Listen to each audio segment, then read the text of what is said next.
या श्रीस्वयं सुकृतिनां भवनेष्वलक्ष्मी पापात्मनां कृतधियां हृदयेषु बुद्धि श्रद्धा सतां कुलजनप्रभवस्य लज्जा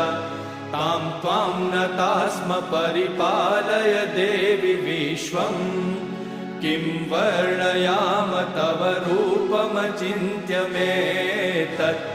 किं चातिवीर्यमसुरक्षयकारि भूरि किं चाहवेषु चरितानि तवानियानि सर्वेषु देवसुरदेवगणादिकेषु हेतुः समस्तजगतां त्रिगुणापि दोषे